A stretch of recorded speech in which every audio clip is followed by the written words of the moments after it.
Setelah sebelumnya viral soal harga tiket konser Coldplay termahal hingga mencapai 11 juta, langsung sold out dalam waktu tak kurang dari 1 jam, kemarin pihak panitia rupanya kembali membuka tiket untuk umum, tapi tak kurang dari 20 menit. Tiket tersebut langsung ludes diserbu pecinta Coldplay tanah air. Tiket Coldplay kategori Ultimate Experience itu sudah sold out saat baru dibuka Jumat pagi kemarin. Padahal, di kategori ini, harga tiket dibanderol dengan harga yang fantastis dan paling mahal senilai 11 juta rupiah.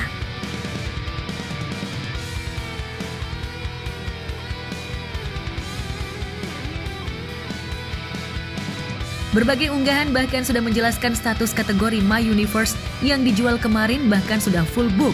Kategori ini dibanderol dengan harga 5,7 juta rupiah. Antusiasme itu jelas menjadi cerminan betapa band ini memang memiliki banyak penggemar. Tak ayal ketika Najwa Shihab, jurnalis senior, berhasil mewawancarai sang vokalis Chris Martin, warganet pun dibuat baper. Lantas bagaimana Najwa membangun pertemanan dengan Chris?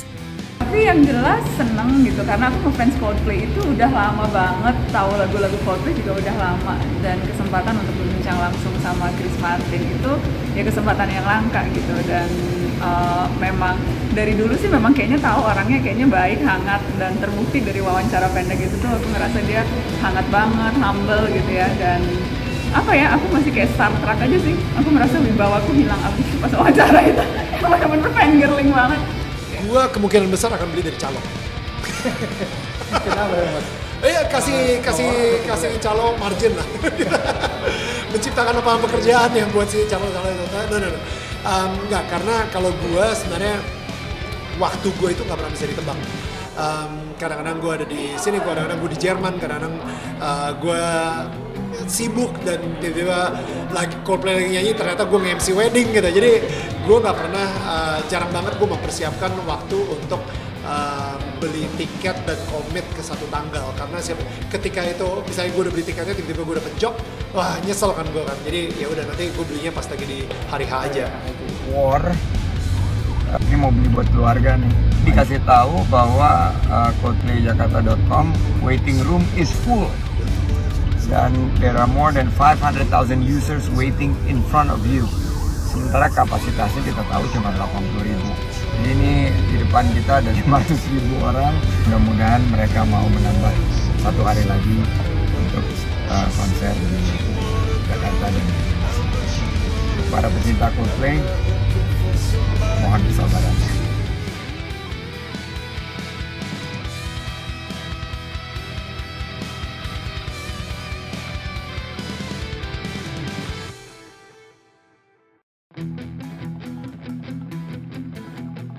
Selain riak-riak penggemar yang iri melihat Najwa Shihab bisa bicara langsung dengan sang vokalis di jagat maya hingga di media massa, juga ramai beberapa elemen yang menolak dihelatnya konser tersebut dengan berbagai alasan mereka tak ingin band ini manggung di tanah air.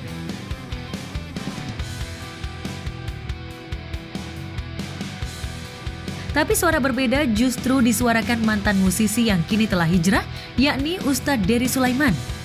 Menurut Ustadz Dery, ia tak mempersoalkan sisi pribadi dan tak ingin menjauhi dari antusiasme. Sebab di tengah keramaian itu, seorang da'i tetap bisa berdakwah. Saya ada konser itu atau tidak ada, saya nggak begitu memikirkan dan tidak terkesan. Karena memang bukan genre musik saya itu, British pop itu. Saya itu metal bang, saya ini genre saya itu Metallica datang, saya selalu nonton. Sepultura datang, saya nonton. System of a Down datang, pasti saya nonton. Jual mobil pun saya mau. Karena itu memang band yang saya sukai.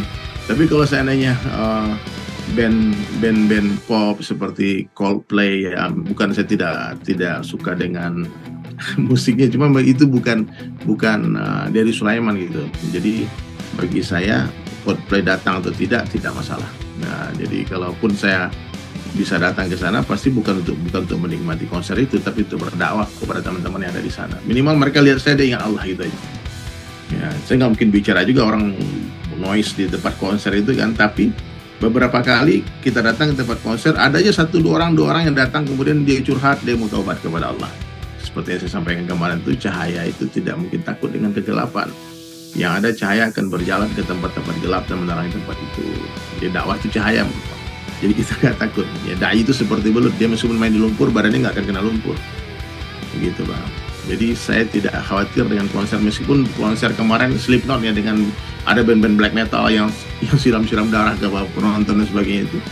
Bagi saya mereka adalah lahan dakwah saya, bukan musuh saya.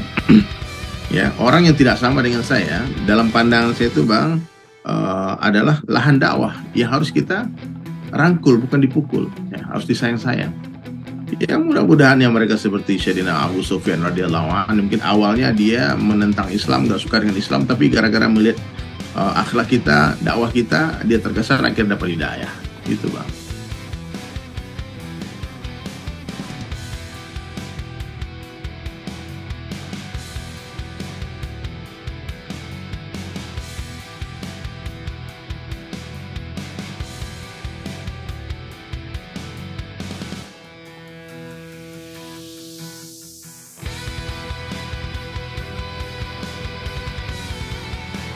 Coldplay itu ketika konser itu ya kayaknya selalu dikejar sama Indonesia gitu. Maksudnya mereka ke Bangkok lah, abis itu mereka ke Perth dan lain-lain gitu. Tapi tahun ini kita bisa ngadain di Indonesia, itu menurut gua akan membuka band-band besar lainnya untuk berani ke Indonesia juga gitu. Mereka mau bilang, ya Coldplay aja udah ya, kenapa kita enggak gitu. Jadi gue selalu percaya, ini kan kalau misalnya Coldplay manggung di Indonesia, berapa banyak pekerjaan yang tercipta gara-gara Coldplay manggung di sini. Berapa banyak animo masyarakat dan mungkin bahkan baju-baju bajakan Coldplay pun juga itu banyak banget pekerjaan-pekerjaan atau bisa dibilang kayak kita bakal dapet berkahnya lah dengan adanya si Coldplay datang ke Jakarta. So itu aja baru Coldplay, abis itu kemarin itu baru Blackpink, abis itu nanti setelah Coldplay gue nggak tahu band besar apa lagi yang bakal datang, tapi gue yakin ini efeknya, akibatnya akan sangat baik untuk Indonesia.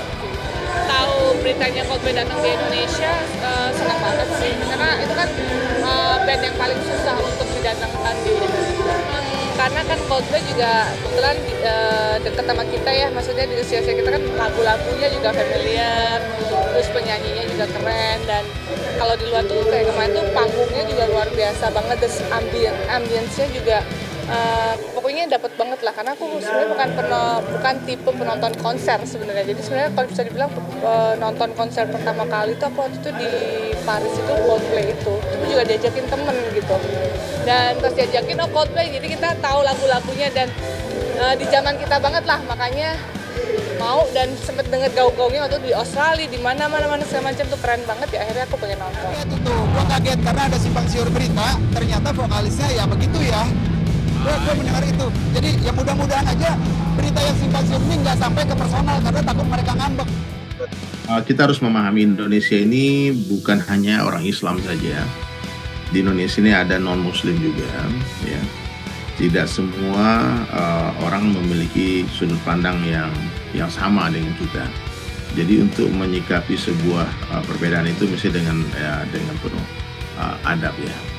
Kemarin itu saya cuma tidak suka dengan ada penolakan yang mengancam di airport, itu aja yang saya sampaikan kepada teman-teman PA 212 ya, karena saya juga alumni 212 Bang ya. Jadi kalau menurut saya bisa dibicarakan baik-baik dengan musyawarah dengan IO-nya. Kalau memang itu memang dapat izin untuk datang ke Indonesia, tolong beberapa poin ini jangan dibawa, bendera ini jangan dibawa, lagu ini jangan dibawa. Umpama ada lagu-lagu yang kira-kira nggak cocok dengan orang Muslim di Indonesia yang majority, yang rata-rata penonton itu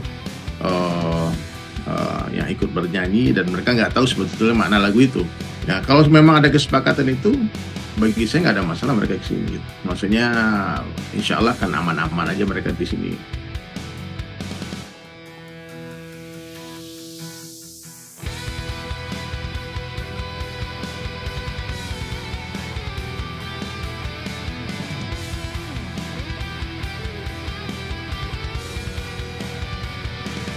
Ya, lepas dari beragam kontroversi yang melatari rencana konser Coldplay, yang jelas antusiasme penggemar sulit dibendung.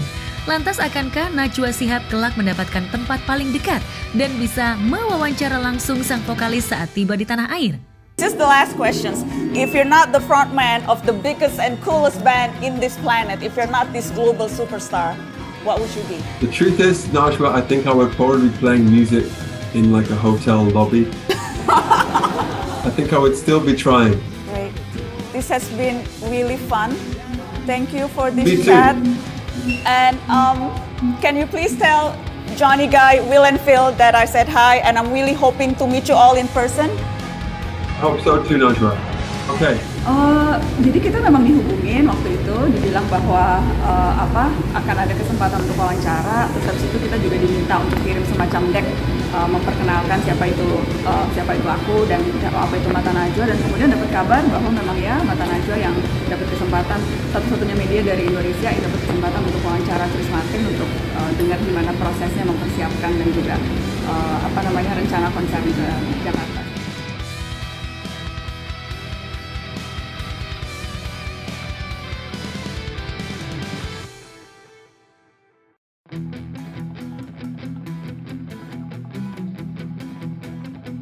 Selain Najwa Shihab dan jutaan fans yang antusias nonton konser Coldplay, ratusan selebritas juga sudah jauh-jauh hari memesan tiket. Mereka bahkan masih harus mencari dan berburu tiket agar bisa menonton band kesayangannya dari dekat. Lantas benarkah dari sekian banyak artis ada yang belum bisa mendapatkan tiket konser Coldplay? Pastinya, karena kan memang pastinya si Coldplay ini kan dari tunggu-tunggu antusiasnya kan luar biasa banget ya. Dan aku pun juga walaupun aku udah nonton waktu itu di luar juga, di Indonesia aku juga kepengen nonton lagi, memang sebagus itu performance-nya. Ketika orang-orang lagi pada seru ngomongin, oh gila seru banget ya, blablabla, dan gue kayak, what just happened gitu kan, gue kayak, nah dari itu gue ngerasa kayak loser banget atau mungkin tidak menjadi bagian dari si tren tersebut. Tapi gue ngerasa itu ternyata sesuatu yang tidak sehat. Fear of missing out, ternyata kata-kata utamanya adalah fear, sebuah ketakutan, dan sesuatu yang menakutkan itu tetap aja tidak sehat gitu. Nah misalnya gue nggak nonton Coldplay tapi gue spend waktu dengan keluarga gue, itu adalah waktu yang tidak akan pernah tergantikan gitu. Jadi lebih penting spend waktu sama keluarga gue atau nonton Chris Martin gitu misalnya gitu kan. Ya atau lebih kerennya lagi spend waktu sama keluarga di konser Coldplay. Kayak gitu. Dulu-dulu dapat gitu. You know, suatu saat mungkin BTS akan kesini. Ya kan, kalau misalnya lu ngebayangin BTS bakal kesini, habis itu siapa lagi ya band-band yang kayaknya ditunggu-tunggu banget sama orang Indonesia gitu. Tapi ya mereka akan berani karena benchmarknya Coldplay aja udah kesini, kenapa kita enggak gitu.